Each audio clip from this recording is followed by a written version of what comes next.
54 বছর পর গ্রাউন্ড হ্যান্ডেলিংয়ে একক আধিপত্য হারাচ্ছে বাংলাদেশ বিমান। যাত্রী সেবায় যুক্ত হচ্ছে বিদেশি অপারেটর। বিমানের সঙ্গে আমরা অ্যাড করতে চাই বিমানকে আপগ্রেড করার জন্য, যে বিমানের সঙ্গে জয়েন্ট ভেঞ্চার করে, যে যারাই আসুক না কেন বিমানের 50% থাকলো বা নেগোসিয়েশন করে যত পার্সেন্টেজ থাকুক। শুভেচ্ছা দেশে প্রবাসে, সঙ্গে আছে আমি রঞ্জু ইফতেখার। দেখছিলেন এক্সক্লুসিভ শিরোনাম, এবারে অন্যান্য শিরোনাম। জনমুখী বাজেটকে যারা গণবিরোধী বলছে তারা জনগণের বন্ধু নয়। মৌলভীবাজারের প্রধানমন্ত্রী স্বার্থান্বেষীদের বিষয়ে সজাগ থাকার আহ্বান। যারা বলে জনগণকে বিএনপিকে সময় দেওয়া যাবে না, তাদের বিরুদ্ধে সজাগ থাকতে হবে। ভারত থেকে মুসলমানদের অবৈধভাবে ঠেলে দেয়া হচ্ছে বাংলাদেশে, বলছে HRW। স্পর্শকাতর স্থানে কাঁটাতারের বেড়া দেওয়ার কথা ভাবছে সরকার। তিস্তা মহাপরিকল্পনা বাস্তবায়নে রংপুরে মশাল মিছিল। বিদেশি সহায়তায় নির্ভর না হয়ে নিজস্ব অর্থায়নে কাজ শুরুর দাবি।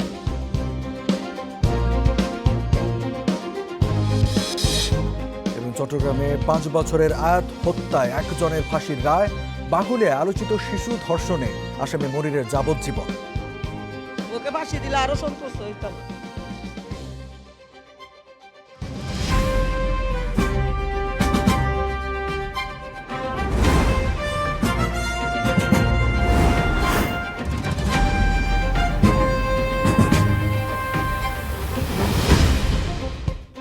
দেখছিলেন শিরোনামগুলো, এবারে জানাবো এসবের বিস্তারিত। দীর্ঘ 54 বছর পর গ্রাউন্ড হ্যান্ডেলিংয়ে একক আধিপত্য হারাচ্ছে রাষ্ট্রীয় পতাকাবাহী বিমান বাংলাদেশ এয়ারলাইন্স। হযরত শাহজালাল আন্তর্জাতিক বিমানবন্দরের 3য় টার্মিনালে বিমানের সঙ্গে যৌথভাবে গ্রাউন্ড হ্যান্ডেলিং সেবা দেবে বিদেশি অপারেটর। তবে কার্গো ব্যবস্থাপনায় বজায় থাকছে সংস্থাটির আধিপত্য।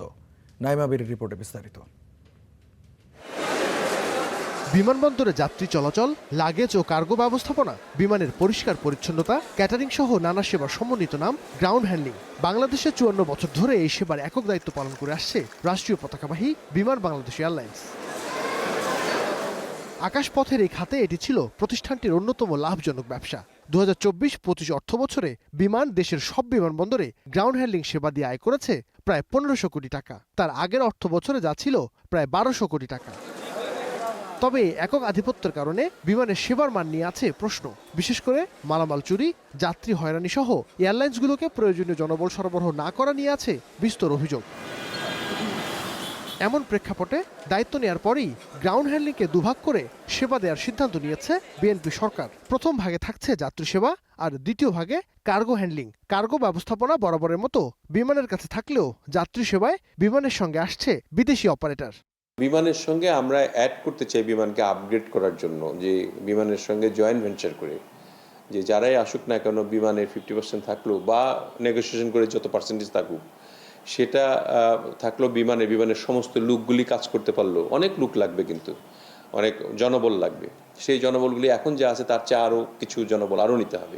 প্রতিমন্ত্রী বলছেন, এতে বিমানের আয় কমার শঙ্কা থাকলেও সেবার মান উন্নয়ন, প্রযুক্তির ব্যবহার এবং দক্ষতা বৃদ্ধির চাপও তৈরি হবে। টানাটা তো অনেক জায়গায় করে।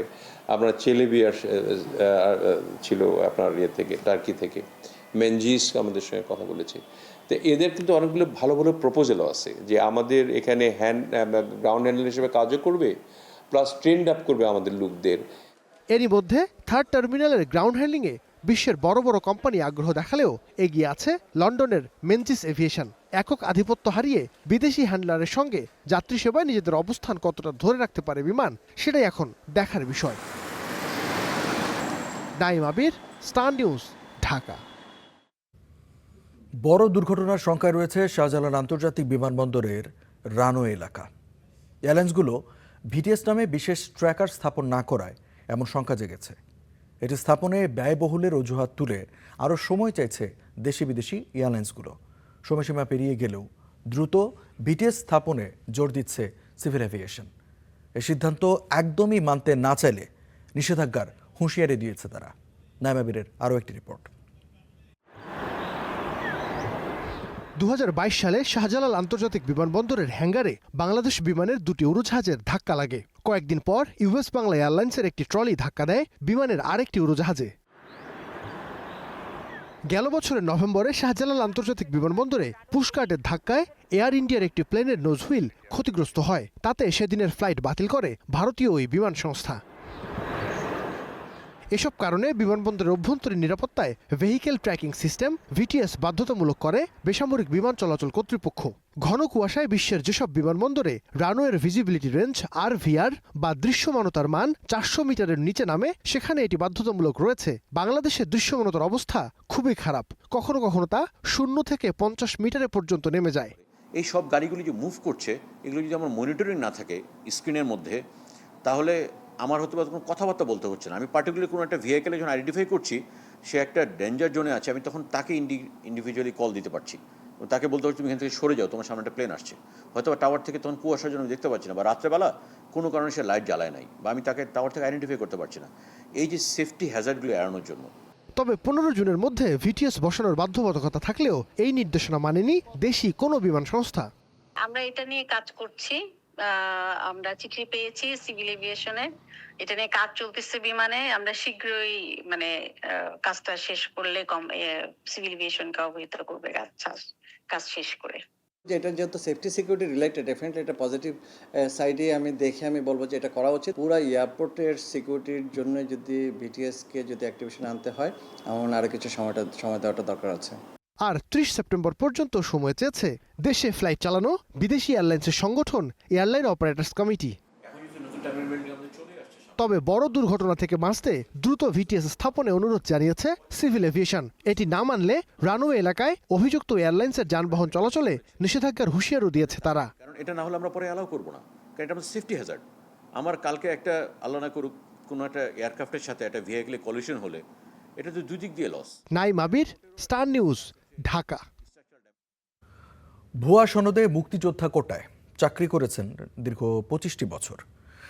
সহকারী থেকে হয়েছেন তত্ত্বাবধায়ক প্রকৌশলী। এ অভিযোগ বেসামরিক বিমান চলাচল কর্তৃপক্ষ বেবিচকের শরীফুল ইসলামের বিরুদ্ধে। পিতা মোশাররফ হোসেনকে ভুয়া মুক্তিযোদ্ধা সাজানোর ঘটনায় লিখিত অভিযোগ দায়েরের পর তার বিরুদ্ধে তদন্ত শুরু করেছে বেবিচক ও দুদক। নাজমুল হাসানের রিপোর্টে বিস্তারিত। দেশের বিমানবন্দরগুলোর নিরাপত্তা, অবকাঠামো উন্নয়ন ও আকাশপথের সেবার দায়িত্বে থাকা প্রতিষ্ঠান বেসামরিক বিমান চলাচল কর্তৃপক্ষ বেবিচক। সেই প্রতিষ্ঠানেরই তত্ত্বাবধায়ক প্রকৌশলী শরীফুল ইসলাম। তার বিরুদ্ধে অভিযোগ এ চাকরি বাগিয়েছেন ভুয়া মুক্তিযোদ্ধা সনদ দিয়ে 2001 সালে। আর এ নিয়ে অভিযোগ দায়ের হয়েছে দুর্নীতি দমন কমিশন সহ সংশ্লিষ্ট দপ্তরে। স্টার নিউজের হাতে আসা 1999 সালের 26 অক্টোবর ইস্যু হওয়া সেই সনদে রয়েছে ক্ষমতাচ্যুত প্রধানমন্ত্রী শেখ হাসিনা ও কেন্দ্রীয় কমান্ড কাউন্সিলের চেয়ারম্যান আহাদ চৌধুরীর সই। তবে শরীফের জন্য কাল হয়েছে শেখ হাসিনার স্বাক্ষরটি। অভিযোগকারীদের দাবি, এ ধরনের সনদে প্রধানমন্ত্রীর সই থাকা অস্বাভাবিক। এছাড়া গোপালগঞ্জের গ্যাজেটভুক্ত 640 মুক্তিযোদ্ধার তালিকায়ও নেই শরীফুলের বাবা মোশাররফ হোসেনের নাম। এ নিয়ে একাধিক চেষ্টার পরও সাড়া মেলেনি শরীফুলের। এ প্রশ্নে বেবিচক বলছে, অভিযোগ দায়েরের পর শরীফুলের বিরুদ্ধে বিভাগীয় তদন্ত চলছে। মুক্তিযুদ্ধ মন্ত্রণালয়ে সনদ যাচাই বাছাইয়ের আবেদনও করা হবে শীঘ্রই। সেটা নিয়ে আমরা কাজ করছি ভাই, আমরা ভিতরে কাজ করছি যে দেখি তার যদি মুক্তিযুদ্ধ কোটায় হয়ে থাকে তাহলে তো এক কথা, যদি মুক্তিযুদ্ধ কোটা না মেধা কোটা হয়ে থাকে তাহলে তো আরেক কথা। যদি আসলে মুক্তিযুদ্ধ কোটা না ভুয়া থাকে তাহলে অবশ্যই তার বিরুদ্ধে যথাযথ আইনগত ব্যবস্থা নিয়ে হবে। আইন অনুযায়ী ভুয়া সনদে সরকারি চাকরিতে প্রবেশের অভিযোগ তদন্তে প্রমাণ হলে রয়েছে ওই চাকরি বাতিলের বিধান। পাশাপাশি প্রতারণা ও জালিয়াতির অভিযোগেও নেওয়া যেতে পারে আইনি ব্যবস্থা। আইন পরিষ্কার, ফ্রড ভিসিয়েটেড এভরিথিং। কেউ যদি ফ্রড করে তার আর কোনো প্রোটেকশন নেই, তার একমাত্র তাকে শাস্তির ভিতর আনতে হবে। আর চাকরির ক্ষেত্রে এটা ভয়াবহ, কারণ আমাদের ট্যাক্সের টাকা দিয়ে ওদেরকে আমরা রাখি আমাদের স্বস্তির জন্য, নিরাপত্তার জন্য, আমাদের সার্ভিস দেওয়ার জন্য। তো সেই ক্ষেত্রে প্রথম কাজ হবে অভিযোগের সাথে সাথেই যদি প্রাইমা ফেসি কেস থাকে, কিঞ্চিত সত্যতাও থাকে, সাথে সাথে তাকে সাসপেন্ড করে ডিপার্টমেন্টাল প্রসিডিংসে যাবে। আর প্রমাণিত হওয়ার সাথে সাথেই তার দণ্ডবিধিতে তার বিরুদ্ধে অভিযোগ এনে তাকে শাস্তির আওতায় আনতে হবে। বেবিচকের এই প্রকৌশলী কক্সবাজার বিমানবন্দর সম্প্রসারণ প্রকল্পের 150 কোটি টাকা আত্মসাতে করা দুর্নীতি দমন কমিশনের মামলারও আসামি। Nazmul Hasan, star news, Dhaka. জনমুখী বাজেটকে যারা গণবিরোধী বলছেন তারা জনগণের বন্ধু নন বলে জানিয়েছেন প্রধানমন্ত্রী তারেক রহমান। শ্রীমঙ্গলের জনসভায় 7টি নিত্যপণ্যের শুল্ক প্রত্যাহারের কথা তুলে ধরে একথা বলেন তিনি। এ সময় ফ্যামিলি কার্ড বিতরণের উদ্বোধন করে জানান, এক বছরে সব নারী চা শ্রমিক সহ 40 লাখ পরিবারকে আনা হবে এর আওতায়। চা বাগান, পাহাড় আর বৈচিত্র্যময় সংস্কৃতির সবুজ অঙ্গন, চায়ের রাজধানীতে প্রধানমন্ত্রী তারেক রহমান। তার আগমন ঘিরে সবাই মিলেছে এক মোহনায়। আষাঢ়ের ঝুম বৃষ্টিতেও মাঠ ছাড়েননি কেউই। বুধবার দুপুরে শ্রীমঙ্গলের ভিক্টোরিয়া উচ্চ বিদ্যালয় মাঠে আসেন সরকার প্রধান। উদ্বোধন করেন ফ্যামিলি কার্ড কার্যক্রমের। জানান 40 লাখ পরিবার পাবে এই কার্ড। আগামী এক বছরে সব নারী চা শ্রমিককে এর আওতায় আনার প্রতিশ্রুতিও দেন তিনি। এই যে সামনে এখন জুলাই মাস থেকে আগামী এক বছর পর্যন্ত আমরা বাংলাদেশের 40 লক্ষ কৃষক ভাইয়ের হাতে আমরা কৃষক কার্ড তুলে দেবো। ঠিক একইভাবে আগামী এক বছরে 40 লক্ষ পরিবারের কাছে যেমন ফ্যামিলি কার্ড তুলে দেব, 40 লক্ষ কৃষকের কাছে আমরা কৃষক কার্ড তুলে দেব। প্রস্তাবিত বাজেটে জনগণের স্বার্থে 60টি নিত্যপণ্যের শুল্ক প্রত্যাহারের কথা তুলে ধরে এ সময় তিনি বলেন, এই বাজেটকে যারা গণবিরোধী বলেন তারা জনগণের বন্ধু নন। আমরা এই বাজেটের মধ্যে অর্থ বরাদ্দ রেখেছি এবং একই সাথে বিভিন্ন নিত্য প্রয়োজনীয় দ্রব্য, চাল, ডাল, তেল, নুন, চিনি, এই সবের উপরে যে শুল্ক আগে ছিল, সেই শুল্ক আমরা যে ট্যাক্স ছিল সেই ট্যাক্সও আমরা উঠিয়ে নিয়েছি, যাতে জিনিসের দাম না বাড়ে। জনগণের কথা চিন্তা করে আমরা 60টি নিত্য প্রয়োজনীয় দ্রব্যের উপর থেকে আমরা শুল্ক প্রত্যাহার করে নিয়েছি এই বাজেটে। দুইটি পাতা একটি কুড়ির দেশে প্রধানমন্ত্রী তারেক রহমান 21 বছর পর, তাতে এই বৃষ্টি বাধা, টানা বৃষ্টি, ঝড়ো হাওয়া উপেক্ষা করেও হাজার হাজার নেতাকর্মীদের এই ভিড়, এবং প্রধানমন্ত্রীও এই বাধা উপেক্ষা করে মঞ্চে এসে দাঁড়ালেন এবং বললেন, ব্যক্তি নয় পরিবারই উন্নয়নের একক। বিকেলে মৌলভীবাজার সরকারি উচ্চ বিদ্যালয় মাঠে একযোগে 19 উপজেলায় ফ্যামিলি কার্ড বিতরণ কার্যক্রমের উদ্বোধন করেন প্রধানমন্ত্রী। বলেন, আগামী এক বছরে দেয়া হবে 40 লাখ কৃষি কার্ড। আমরা বাংলাদেশের 40 লক্ষ কৃষক ভাইয়ের হাতে আমরা কৃষক কার্ড তুলে দেব। ঠিক একইভাবে আগামী এক বছরে 40 লক্ষ পরিবারের কাছে যেমন ফ্যামিলি কার্ড তুলে দেব, 40 লক্ষ কৃষকের কাছে আমরা কৃষক কার্ড তুলে দিব। যারা নিজেদের স্বার্থে কথা বলে তাদের বিষয়ে সজাগ থাকার আহ্বান জানান সরকার প্রধান। যারা জনগণকে বিভ্রান্ত করতে চায়, প্রিয় ভাই বোনেরা, সেটি সংসদের ভেতরেই হোক, সেটি সংসদের বাইরেই হোক, তাদের ব্যাপারে আপনাদেরকে সচেতন থাকতে হবে। এর আগে 50 চা শ্রমিকের বাড়ি করতে 2 লাখ করে টাকা ও 150 শিক্ষার্থীকে বৃত্তি দেওয়ার ঘোষণাও দেন প্রধানমন্ত্রী। কয়েকজনের হাতে তুলে দেন অর্থ সহায়তা। সিফাত শাহরিয়ার, স্টার নিউজ, মৌলভীবাজার। প্রধানমন্ত্রীর চীন সফরে বড় বিনিয়োগের আশা দেখছে সরকার। বুধবার দুপুরে সচিবালয়ে অর্থনৈতিক ও ক্রয় সংক্রান্ত বিশেষ কমিটির বৈঠক শেষে সাংবাদিকদের সঙ্গে কথা বলেন মন্ত্রিপরিষদ সচিব। যারা চট্টগ্রামের আনোয়ারায় চীনা অর্থনৈতিক অঞ্চল স্থাপনে নীতিগত সিদ্ধান্ত নিয়েছে সরকার। এছাড়া মাতারবাড়ি ও চট্টগ্রাম বন্দরের কাছে 600 একর জমিতে হচ্ছে মুক্ত বাণিজ্য অঞ্চল। 21 জুন মালয়েশিয়া এবং সেখান থেকে 23 জুন 4 দিনের সফরে চীন যাচ্ছেন প্রধানমন্ত্রী। সেখানে বাণিজ্য, কূটনীতি ও অবকাঠামো খাতে উন্নয়ন সহ নানা বিষয়ে হবে শীর্ষ পর্যায়ে আলোচনা। ঢাকা বেইজিং সম্পর্ক দৃঢ় করতে সরকারের ইচ্ছার আভাস মিলেছে অর্থনৈতিক ও সরকারি ক্রয় সংক্রান্ত বিশেষ কমিটির বৈঠকে। মন্ত্রী পরিষদের সচিব জানালেন, চীনা ইপিজেডের কারণে সমৃদ্ধ হবে দেশের অর্থনীতি, বহুমুখী পণ্যের ক্রয় বিক্রয় ও অর্থনৈতিক কার্যক্রমের পরিধিও বাড়বে। এটা হবে আনোয়ারা উপজেলার ওখানটা।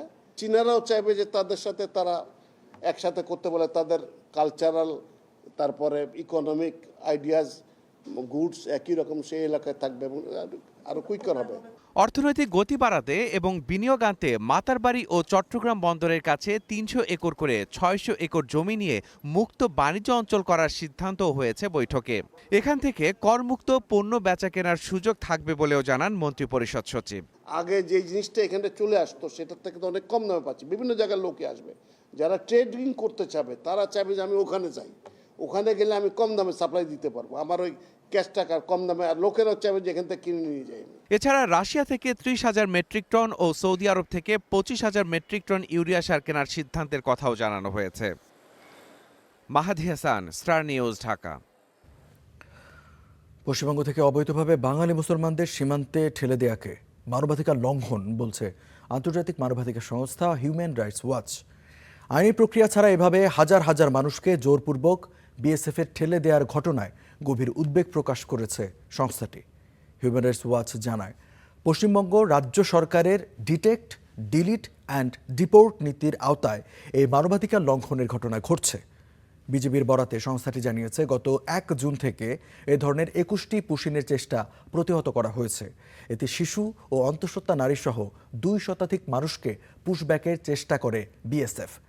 প্রত্যক্ষদর্শীরা জানায়, রাতের আধারে বিএসএফ সীমান্তে মানুষ জড়ো করে কাঁটাতারের ফাঁক দিয়ে বাংলাদেশে পুশিনের চেষ্টা চালায়, যার ফলে শূন্যরেখায় চরম মানবিক বিপর্যয় তৈরি হচ্ছে। অবিলম্বে এই অবৈধ কার্যক্রম বন্ধ ও মুসলিমদের প্রতি বৈরিতা বন্ধ করতে ভারত সরকারের প্রতি আহ্বান জানিয়েছে HRW। এদিকে বাংলাদেশ, মিয়ানমার ও ভারত সীমান্তের স্পর্শকাতর এলাকাগুলোতে কাঁটাতারের বেড়া নির্মাণের উদ্যোগ নেওয়া হচ্ছে বলে জানিয়েছেন স্বরাষ্ট্রমন্ত্রী। বুধবার জাতীয় সংসদে লিখিত প্রশ্নের জবাবে স্বরাষ্ট্রমন্ত্রী এই তথ্য জানান। বুধবার বিকেলে স্পিকার হাফিজ উদ্দিন আহমেদের সভাপতিত্বে সংসদ অধিবেশন বসলে প্রধানমন্ত্রী ও মন্ত্রীদের প্রশ্নোত্তর টেবিলে উপস্থাপন করা হয়। এ সময় স্বরাষ্ট্রমন্ত্রী আরও বলেন, নিরাপত্তা নিশ্চিত এবং সীমান্ত এলাকায় হত্যা, অবৈধ অনুপ্রবেশ, মাদক ও অস্ত্র চোরাচালান সহ সব ধরনের আন্তঃসীমান্ত অপরাধ দমনে এ কাঁটাতারের বেড়া নির্মাণের বিশেষ উদ্যোগ সরকারের। এ সময় আরেক প্রশ্নের জবাবে স্বরাষ্ট্রমন্ত্রী বলেন, বিজিবি ও বিএসএফ এর মহাপরিচালক পর্যায়ের সাম্প্রতিক সম্মেলনে সীমান্তে হত্যার বিষয়টি অত্যন্ত জোরালো ও কঠোরভাবে উত্থাপন করা হয়েছে। এছাড়া হত্যাকাণ্ডের জন্য ক্ষতিপূরণ ও জবাবদিহিতার বিষয়টি নিশ্চিতে ভারতের উপর কূটনৈতিক চাপ সৃষ্টি করা অব্যাহত রেখেছে স্বরাষ্ট্র মন্ত্রণালয় বলেও জানান স্বরাষ্ট্রমন্ত্রী।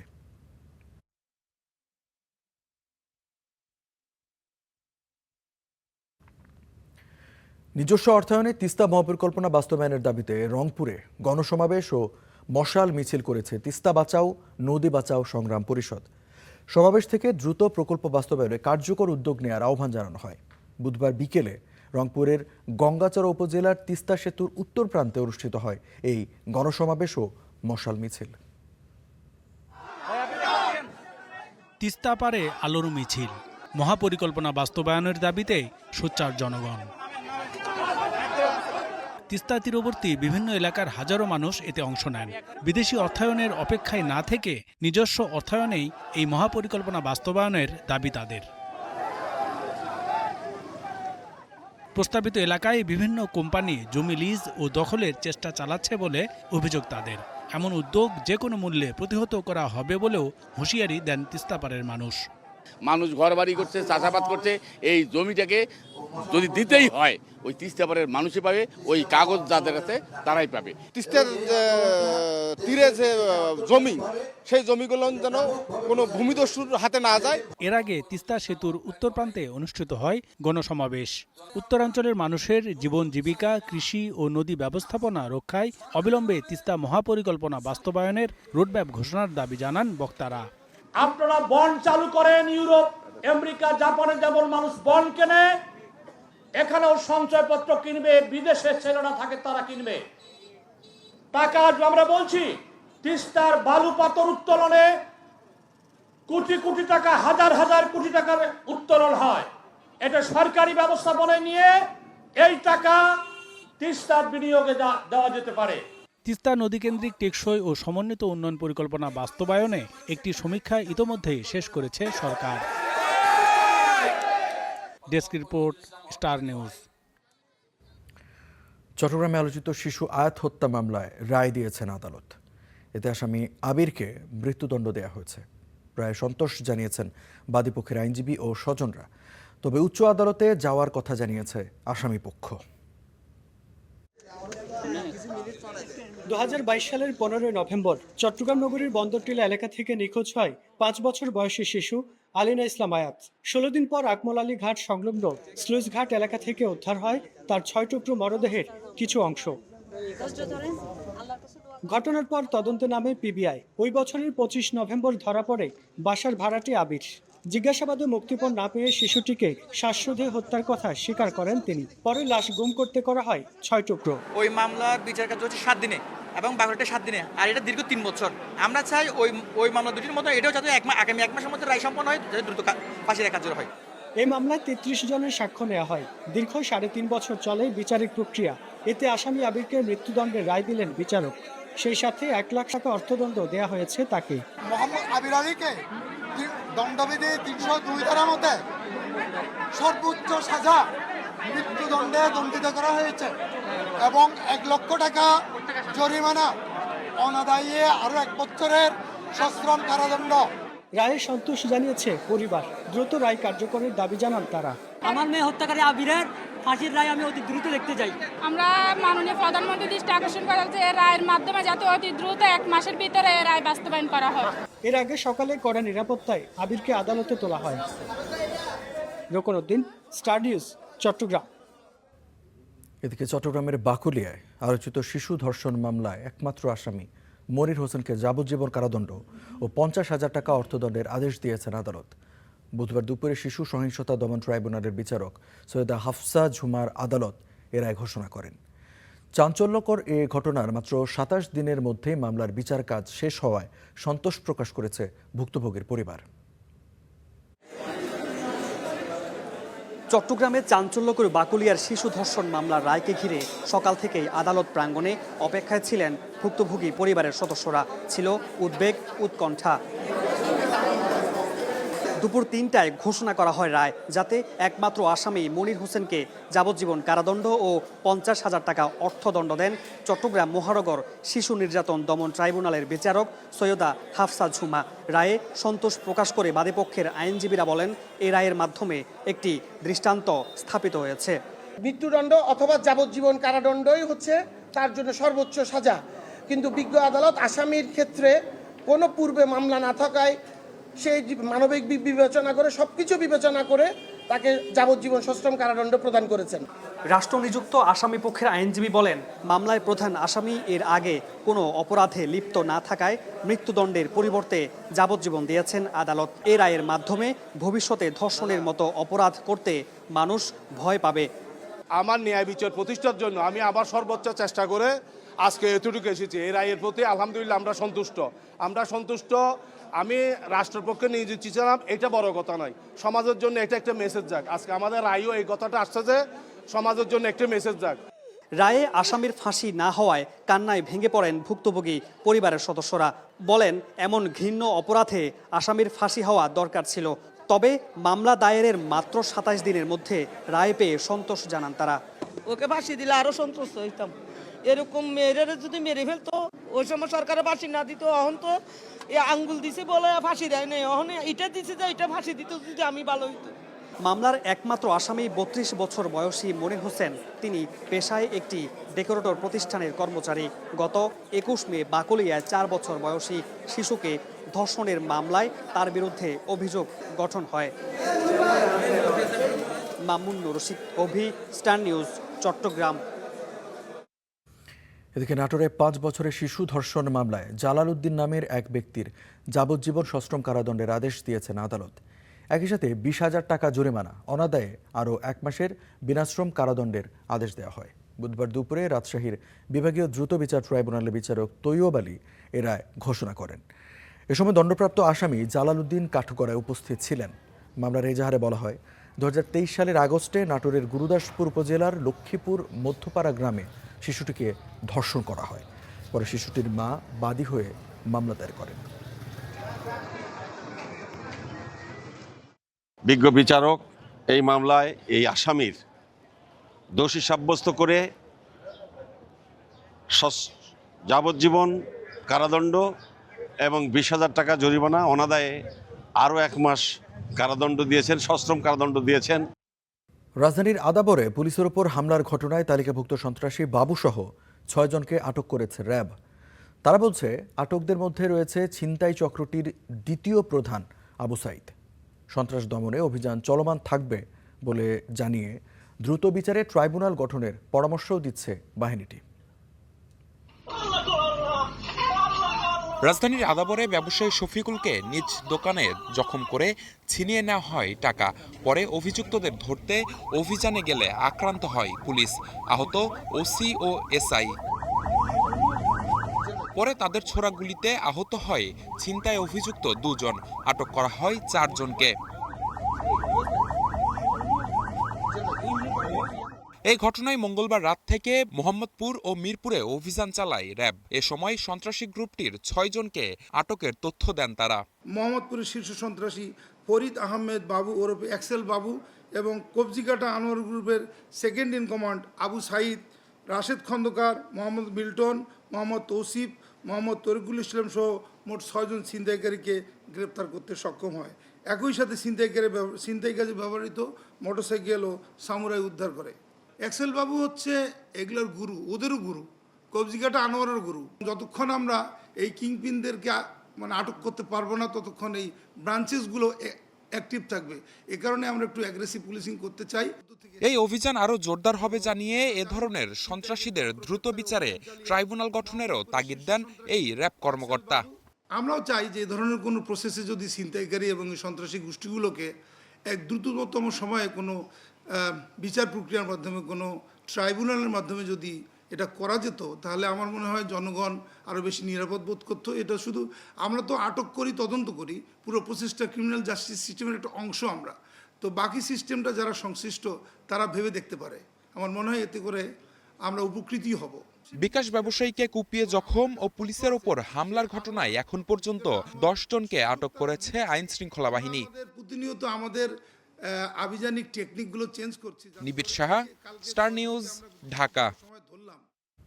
খুলনায় তরকারি পুড়ে যাওয়াকে কেন্দ্র করে গৃহকর্মীকে শারীরিক নির্যাতনের অভিযোগ উঠেছে সোনাডাঙ্গা থানার এসআই সঞ্জয় মিত্র ও তার স্ত্রী পপি মিত্রের বিরুদ্ধে। বুধবার সকালে নগরীর সোনাডাঙ্গা আবাসিক এলাকার একটি বাসায় এই ঘটনা ঘটে। প্রত্যক্ষদর্শীরা জানায়, বাসার বারান্দায় ওই গৃহকর্মীকে কান ধরে উঠবস ও লাঠি দিয়ে মারধর করতে দেখেন তারা। এরই জেরে স্থানীয় সংবাদকর্মী ও সামাজিক সংগঠনের সদস্যরা বাসায় ঢোকার চেষ্টা করলে তাদেরকে বাধা দেওয়া হয়। পরবর্তীতে 999-এ কল দিলে পুলিশ ভুক্তভোগী গৃহকর্মীকে উদ্ধার করে। তার শরীরের বিভিন্ন স্থানে আঘাতের চিহ্ন পাওয়া গেছে। এ ঘটনায় এলাকায় বেশ চাঞ্চল্যের সৃষ্টি হয়েছে।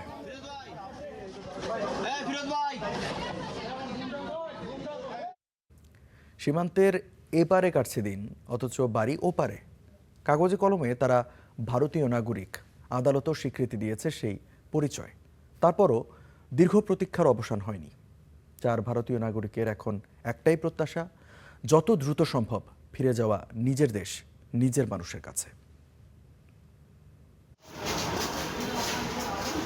দিন যায় মাস যায়, তবুও ফেরার পথ খুলছে না। পরিবারের সাথে দেখা নেই 1 বছরেরও বেশি সময়।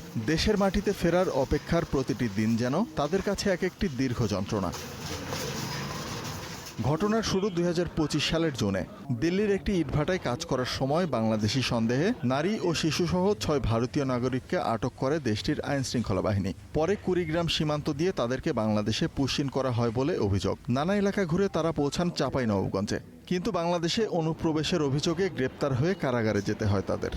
এটা তো আমাদের দেশ না, আমরা অনেক দিন থেকে আছি এই দেশে, আমরা দেশে ফেরত যেতে চাই। কি খাবো, কি কিনবো, আমাদের না কাজ আছে না আছে, আমরা টাকা আছে না তো কিচ্ছু আছে, আমরা কি করবো এখানে থেকে? আমাদের দেশ হচ্ছে ভারত। আমরা এটাই চেয়েছি, অনুরোধ করছি সরকারকে কি আমাদেরকে আমাদের দেশ ফেরত দিতে চাই। দীর্ঘ আইনি প্রক্রিয়ার পর 1 বছর পার হয়ে গেলেও এখনও দেশে ফেরা হয়নি 4 জনের। গত বছরের 26 সেপ্টেম্বর এক রিট আবেদনের পর কলকাতার হাইকোর্ট 4 সপ্তাহের মধ্যে তাদেরকে ভারতে ফিরিয়ে নেওয়ার নির্দেশ দেয়। পরে ভারতের সুপ্রিম কোর্টও একই ধরনের নির্দেশনা দেয়। এরই মধ্যে অন্তঃসত্ত্বা নারী সোনালী বিবি এবং তার শিশু সন্তানকে ভারতে ফেরত নেওয়া হলেও সোনালীর স্বামীসহ বাকি 4 জন এখনও বাংলাদেশে অবস্থান করছেন। হয়ে যাবে করতে করতে করতে আজকে 6 মাস প্লাস হয়ে গেছে। আমি তো এদের ভরণ পোষণও চালাচ্ছি, এদের সিকিউরিটি দেওয়ারও একটা ব্যাপার আছে। তারা তো বিদেশি নাগরিক, তাদের সিকিউরিটি আমি কি করে দিব? আইনজীবীরা বলছেন, আদালতের নির্দেশনা থাকা সত্ত্বেও প্রত্যাবাসন প্রক্রিয়ায় ভারতীয় সীমান্তরক্ষী বাহিনী এবং সংশ্লিষ্ট কর্তৃপক্ষের আন্তরিকতার ঘাটতি রয়েছে, ফলে দীর্ঘ হচ্ছে তাদের দুর্ভোগ। এখন পুশব্যাক না করার 2টা কারণ হতে পারে। একটা হচ্ছে যে ইন্ডিয়ান সীমান্তরক্ষী বাহিনী বিএসএফ যারা রয়েছেন তারা এই বিষয়ে আন্তরিকতার পরিচয় দিচ্ছেন না, ইভেন তাদের দেশের আইনই তারা আসলে ভায়োলেট করে চলছেন। জেলা প্রশাসন বলছে বিষয়টি এখনও প্রক্রিয়াধীন। সরকারের পরবর্তী নির্দেশনা পেলেই তাদের প্রত্যাবাসনের প্রয়োজনীয় ব্যবস্থা নেওয়া হবে। বাংলাদেশের পক্ষ থেকে নিশ্চয়ই সবসময় চেষ্টা ছিল, যেহেতু তারা ভারতীয় নাগরিক, তাদেরকে ভারতে ফেরত পাঠানোর বিষয়টি সমাধানের জন্য এবং সরকারি ডিপ্লোম্যাটিক চ্যানেলেও যোগাযোগ করা হয়েছে, যার প্রেক্ষিতে 2 জন চলে গেছে। কেন ওই সময় 6 জন যান নাই? নিশ্চয়ই ডিপ্লোম্যাটিক চ্যানেলে হয়তো কোনো সমস্যা ছিল। বাংলাদেশে আটকে থাকা এই 4 ভারতীয় নাগরিক পশ্চিমবঙ্গের বীরভূম জেলার বাসিন্দা। Desk report, star news. প্রথমবারের মতো গণশুনানির আয়োজন করল ঢাকা দক্ষিণ সিটি কর্পোরেশন। বুধবার রাজধানীর লালবাগের এক কমিউনিটি সেন্টারে এই গণশুনানিতে অংশ নিয়ে নাগরিকরা তাদের দীর্ঘদিনের সমস্যাগুলো তুলে ধরেন। অভিযোগ আমলে নিয়ে সংকট সমাধানের আশ্বাস দিয়েছেন সিটির প্রশাসক। সমস্যার যেন শেষ নেই রাজধানী ঢাকায়। নগরবাসীর মুখে সেই অভিযোগ, পরামর্শ ও প্রত্যাশার কথা সরাসরি শুনতেই এই গণশুনানির আয়োজন। কেউ অভিযোগ করেন নিয়মিত ময়লা অপসারণ না হওয়া নিয়ে, কেউ বলেন মশার উপদ্রব বেড়ে যাওয়ার কথা, আবার কোথাও কোথাও দুর্বল বর্জ্য ব্যবস্থাপনার বিষয়টিও উঠে আসে আলোচনায়। ওয়াসার পানি অনেক জায়গায় একসাথে হয়ে যায়, যার কারণে অনেক সময় পানি দুর্গন্ধ বের হয়ে আসে। হাজারীবাগ কালুনগর যে খালটা আছে, এই খালটা পরিষ্কার পরিচ্ছন্নতা কোনোভাবে করা হচ্ছে না। আমরা একটা খাল করার 15 থেকে 20 দিনের ভিতরে কিন্তু আগের অবস্থায় চলে যায়। এইটা একটা আমাদের বড় ধরনের চ্যালেঞ্জ। এটা আপনাদেরকে আমরা সহযোগিতা চাবো যে আপনারা যদি আমাদেরকে একটু সহযোগিতা করেন। বাসিন্দারা বলছেন দীর্ঘদিনের এই সমস্যাগুলো নিয়ে তারা অতিষ্ঠ, এবার দেখতে চান বাস্তব পরিবর্তন। 10টা গলিতে যদি 100 মশা মারা যায়, আরো 10টা গলিতে কিন্তু 200-500 মশা জন্মাচ্ছে। অনেক ঠিকাদার ছিল, বিগত দিনে কাজ পেয়েছিল, কিছু কাজ করেছে, কাজ ফেলে পালিয়ে গিয়েছে। গণশুনানিতে নাগরিকদের অভিযোগ ও পরামর্শ শোনেন দক্ষিণ সিটির প্রশাসক। এতে অংশ নেন ঢাকা 7-এর সংসদ সদস্য। বিদ্যুৎ বিভাগ, আরেকটা আছে পরিষ্কার বিভাগ। আপনারা ওখানে SMS দিতে পারেন এই জায়গার লাইটটা নাই, তাহলে আমরা এখানে যে অফিসারগুলো আছে তাদেরকে বলতে পারি যে এখানে বিদ্যুৎ জ্বলছে না, তোমরা তাড়াতাড়ি যাও। জনগণের কমপ্লেন আমরা শুনতেছি এবং কিছু কিছু কমপ্লেনের আমরা স্পটে সমাধান দেওয়ার চেষ্টা করছি। নগরবাসীর প্রত্যাশা, গণশুনানিতে দেয়া প্রতিশ্রুতিগুলো দ্রুত বাস্তবায়ন হোক, গড়ে উঠুক পরিচ্ছন্ন, নিরাপদ ও বাসযোগ্য নগরী। সেই দায়িত্বটা যাতে আমি সফলতার সাথে পালন করতে পারি। হাবিবুর রহমান অভি, স্টার নিউজ, ঢাকা। তারল্য সংকটের ফলে ইসলামী ব্যাংককে 2 দিনে 2,500 কোটি টাকা ধার দিল বাংলাদেশ ব্যাংক। এদিকে রাজনৈতিক হস্তক্ষেপের বাইরে সৎ ও দক্ষ ব্যক্তিদের দিয়ে পর্ষদ গঠনের দাবিতে বুধবার কেন্দ্রীয় ব্যাংকের ডেপুটি গভর্নরের সঙ্গে বৈঠক করেছেন ব্যাংকটির সচেতন গ্রাহক ফোরামের প্রতিনিধিরা। সেই সঙ্গে প্রতিষ্ঠাকালীন মালিকদের কাছে ব্যাংকের শেয়ার ফিরিয়ে দেওয়ার দাবিও জানানো হয়। আইন অনুযায়ী পদক্ষেপ গ্রহণের আশ্বাস দিয়েছে বাংলাদেশ ব্যাংক। মঙ্গলবার 7 দফা দাবিতে গভর্নর বরাবর স্মারকলিপি দেওয়ার পর বুধবার বাংলাদেশ ব্যাংকের গভর্নরের সঙ্গে দেখা করতে যান ইসলামী ব্যাংক সচেতন গ্রাহক ফোরামের প্রতিনিধিরা। সকাল 10:30টায় ফোরামের 3 সদস্যের একটি দল কেন্দ্রীয় ব্যাংকে আসেন। এ সময় গভর্নর তাদের সঙ্গে বৈঠকের জন্য ডেপুটি গভর্নর কবির হোসেনকে নির্ধারণ করে দেন। বৈঠকে রাজনৈতিক হস্তক্ষেপের বাইরে সৎ ও দক্ষতার দিয়ে পর্ষদ পুনর্গঠন সহ 7 দফা দাবি জানান তারা। এ সময় ব্যাংকের প্রতিষ্ঠাকালীন মালিকদের শেয়ার ফিরিয়ে দেওয়ার দাবি জানানো হয়। এমন একটা পরিচালনা পরিষদ দিবেন যেই পরিচালনা পরিষদের চেয়ারম্যান সহ সকল সদস্য হবে দল নিরপেক্ষ এবং যাদের আর্থিক কোনো কেলেঙ্কারি থাকবে না, সাবেক মালিকদের কাছে ফিরিয়ে দেওয়া অথবা আইপিও হিসেবে গেলে বাজারে বিক্রি করে দেওয়া। বাংলাদেশ ব্যাংক থেকে আইন অনুযায়ী সকল দাবি পূরণের আশ্বাস দিয়েছে বলে জানায় গ্রাহক ফোরাম। ইসলামী ব্যাংকের সাবেক এমডি ওমর ফারুক খানকে ফেরানোর বিষয়ে নতুন পর্ষদ সিদ্ধান্ত নেবে বলে জানিয়ে দিয়েছে কেন্দ্রীয় ব্যাংক। বাংলাদেশ ব্যাংকের ডেপুটি গভর্নর মহোদয় আমাদেরকে আশ্বস্ত করেছেন যে ইসলামী ব্যাংকের একটি সুন্দর পরিচালনা পরিষদ দেওয়া হবে। ওমর ফারুক খানকে দেওয়া হলে ব্যাংক অতি দ্রুত আবার সামনের দিকে অগ্রসর হবে। এ সময় সাংবাদিকদের প্রশ্নের জবাবে ইসলামী ব্যাংক নিয়ে কথা বলেন ব্যাংক মালিকদের সংগঠনের সভাপতি। আর ব্যাংকটিতে অতি দ্রুত নতুন পর্ষদ দেওয়ার কাজ চলছে বলে জানান বাংলাদেশ ব্যাংকের মুখপাত্র। ইসলামী ব্যাংক নাম করা ব্যাংক ছিল, আর খুব মোস্টলি ব্যাংক আর কি সিকিউরিটি ব্যাংক ছিল, যেখানে টাকার কোনো অভাব ছিল না। সেই ব্যাংকটা হঠাৎ করে কেন হয়ে গেল? এখন দেখা গেল যে তৎকালীন সরকার এমন একটা লোককে সাপোর্ট দিল, সে এসে করলে উল্টা পাল্টা সব কাজ করে টাকাগুলো সব নিয়ে চলে গেল। তাই ওটা তো কোনো আইনে পড়ে না। সহসাই হয়তো হয়ে যাবে, কারণ বড় ব্যাংক পর্ষদ ছাড়া তো দীর্ঘদিন থাকবে না। কারণ অনেক সিদ্ধান্ত আছে যেটা পর্ষদের সিদ্ধান্ত প্রয়োজন হবে, সেগুলো ম্যানেজমেন্ট লেভেলে হয়তো বা সিদ্ধান্ত চূড়ান্ত হবে না, সেই কাজগুলি তো আটকে যাবে। অতএব আমাদের ঊর্ধ্বতন কর্তৃপক্ষ বিষয়টা অবশ্যই ওয়াকিবহাল এবং তারা কাজ করছে। তারল্য সংকটের ফলে মঙ্গলবার ইসলামী ব্যাংকে আরও 1500 কোটি টাকা ধার দিয়েছে বাংলাদেশ ব্যাংক। এছাড়া ব্যাংকটির কর্মকর্তাদের রাজনৈতিক সম্পৃক্ততা না রাখার নির্দেশ দিয়েছে ইসলামী ব্যাংক। আতাউর নিয়ন, স্টার নিউজ, ঢাকা। মৃত মেয়ে কবরের ভেতর জীবিত আছে এমন স্বপ্ন দেখার দাবি করে দাফনের 18 দিন পর কবর খুঁড়েছেন স্বজনরা। কবর খুঁড়ে মরদেহ দেখার পর ফের আগের মতো দাফন করা হয়। ঘটনাটি ভোলা সদর উপজেলার ভেলুমিয়া ইউনিয়নের চর রমেশ গ্রামে। এ নিয়ে এলাকায় চলছে ব্যাপক আলোচনা। গত 28 মে অসুস্থ হয়ে মারা যান 20 বছর বয়সী মরিয়ম আক্তার। পরে পারিবারিক কবরস্থানে তাকে দাফন করা হয়। দাফনের কয়েকদিন পর কবর থেকে সুগন্ধি বের হওয়ার গুঞ্জন ছড়িয়ে পড়ে এলাকায়। এরই মধ্যে পরিবারের কয়েক সদস্য দাবি করেন মরিয়ম তাদের স্বপ্নে এসে জানিয়েছেন তিনি জীবিত আছেন এবং তাকে জীবিত অবস্থায় দাফন করা হয়েছে। স্বপ্নের বিনিময়ে দেখছিলাম যে ও জীবিত আছে না মৃত আছে, বুঝছেন? দেখছি ও মৃত, তাই আমরা আবার কি যেরকম লাশ ওরকমই রেখেছি। কি আলি জালি দেখছে, ফার্সের মানুষ ভাইরাল করছে, এর জন্য মানে লাস্টটা একটু মানে যে ইমাম সাহেব যা নামাজ পড়াইছে এ দেখছে আর কি করছে, লাশ মৃত লাশ। স্বপ্ন তো 90-40 ভাগের 1 ভাগ, এটা সত্য স্বপ্ন, কিন্তু ইসলাম এটা সমর্থন করে না যে লাশে জীবিত হইয়া তার আত্মীয় স্বজনকে স্বপ্ন দেখাইবে যে আমাকে এটা এখান থেকে স্থানান্তরিত করুক। স্বপ্নের সেই দাবি ও নানা গুঞ্জনের জেরে মঙ্গলবার বিকেলে স্বজনরা কবর খুঁড়ে মরদেহ দেখার সিদ্ধান্ত নেন। স্থানীয় কয়েকজনের সহায়তায় কবর খোঁড়া হলে দেখা যায় মরিয়মের মরদেহে স্বাভাবিকভাবেই পচন ধরেছে। পরে পুনরায় আগের মতো মাটি দিয়ে কবরটি বন্ধ করে দেয়া হয়। পরিবারের সদস্যরা সরাসরি কথা বলতে রাজি না হলেও জানিয়েছেন সন্দেহ দূর করতেই কবর খোঁড়া হয়েছিল। গতকালকে মনে হয় যে এই বড় হুজুরের কাছে গেছিল বা বলা থানায় গেছিল, এরা অনুমতি দিছে যে যেই হুজুরের দিয়ে আপনারা জানাজা দিচ্ছেন ওই হুজুরের দিয়ে আপনারা জিনিসটা দেখেন আগে। এরপরে কালকে কবর আপনার করিয়া পর্দা দিয়ে বেড়া দিয়া ওই হুজুরই দেখছে আপনার ওই পচে গেছে নাকি নষ্ট হয়ে গেছে, জীবিত নাই। উচিত ছিল ওনার যদি এরকম মনের আবেগ থেকে থাকে তো জিনিসটা যেদিন মারা গেছে ঈদের হয়তো বা ওদিনই বা এর পরের দিনই জিনিসটা উঠানো উচিত ছিল, কিন্তু এতদিন পরে উঠে হয়তো বা কাজটা সামাজিকভাবে ভালো হয় নাই। স্বপ্ন, গুঞ্জন আর আবেগের মিশেলে দাফনের 18 দিন পর কবর খোঁড়ার এই ঘটনা এখন ভোলা জুড়ে আলোচনার কেন্দ্রবিন্দু। তবে কবর খুঁড়ে দেখা গেছে মরিয়ম জীবিত নন, স্বাভাবিক নিয়মেই সমাহিত রয়েছেন তিনি। Desk report, star news. দীর্ঘ 1 দশকের আলোচনা ও রাজনৈতিক দর কষাকষির পর ইউরোপীয় ইউনিয়নে আনুষ্ঠানিকভাবে কার্যকর হয়েছে নতুন অ্যাসাইলাম অ্যান্ড মাইগ্রেশন প্যাক্ট।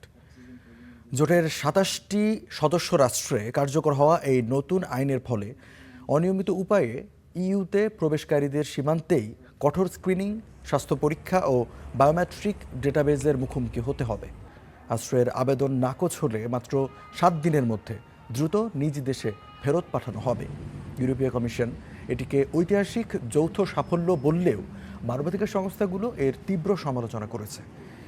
এদিকে নতুন এই কঠোর নীতির কারণে সমুদ্র বা যে কোনো অবৈধ পথে ইতালিতে আসার চেষ্টা করলে কাউকে আর সে দেশে ঢুকতে দেওয়া হবে না এবং দ্রুত নিজ দেশে ফেরত পাঠানো হবে বলে সতর্ক করেছে ঢাকাস্থ ইতালি দূতাবাস। গত 3 জুন কুয়েত আন্তর্জাতিক বিমানবন্দরের টার্মিনাল 1-এ ড্রোন হামলার পর বন্ধ থাকা আন্তর্জাতিক ফ্লাইট চলাচল আবারও শুরু হচ্ছে। যাত্রী ও বিমান সংস্থাগুলোর ভোগান্তি কমাতে 18 জুন থেকে টার্মিনাল 4 ব্যবহার করে সীমিত পরিসরে গালফ, আরব ও আন্তর্জাতিক এয়ারলাইন্সের ফ্লাইট পরিচালনার সিদ্ধান্ত নিয়েছে কুয়েতের সিভিল অ্যাভিয়েশন। পরিস্থিতি বিবেচনা করে পর্যায়ক্রমে ফ্লাইটের সংখ্যা আরও বাড়ানো হবে। নতুন নিয়মে যাত্রীদের ফ্লাইট ছাড়ার অন্তত 4 ঘন্টা আগে বিমানবন্দরে উপস্থিত হতে হবে এবং চেক ইন কাউন্টার বন্ধ হবে 1 থেকে 1.5 ঘন্টা আগে। এই সিদ্ধান্তের ফলে কুয়েতে অবস্থানরত বাংলাদেশি সহ সাধারণ প্রবাসীদের মাঝে স্বস্তি ফিরে এসেছে। যুদ্ধ শেষ করতে সই হতে যাওয়া সমঝোতা স্মারকের আওতায় ইরানকে তেল ও জ্বালানি বিক্রি শুরু করার অনুমতি দেবে যুক্তরাষ্ট্র, এমনটা জানিয়েছেন এক ঊর্ধ্বতন মার্কিন কর্মকর্তা। সূত্রটি জানিয়েছে চলতি সপ্তাহে চুক্তি স্বাক্ষরিত হওয়ার পর ইরানের তেল বিক্রির উপর নিষেধাজ্ঞা তুলে নেওয়ার বিষয়টি কার্যকর হবে। এদিকে মার্কিন নৌবাহিনীর কঠোর অবরোধ ভেঙে প্রায় 2 মাস পর প্রথমবারের মতো তেল রপ্তানি শুরু করেছে ইরান।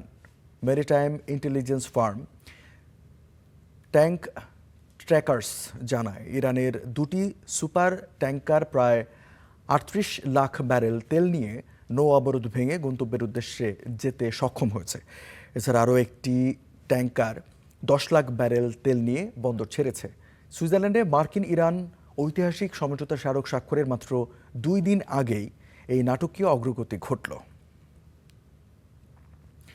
পশ্চিমবঙ্গ বিধানসভার ভবানীপুর আসনে নির্বাচনী ফল চ্যালেঞ্জ করে কলকাতা হাইকোর্টে একটি পিটিশন দায়ের করেছেন রাজ্যের সাবেক মুখ্যমন্ত্রী মমতা বন্দ্যোপাধ্যায়।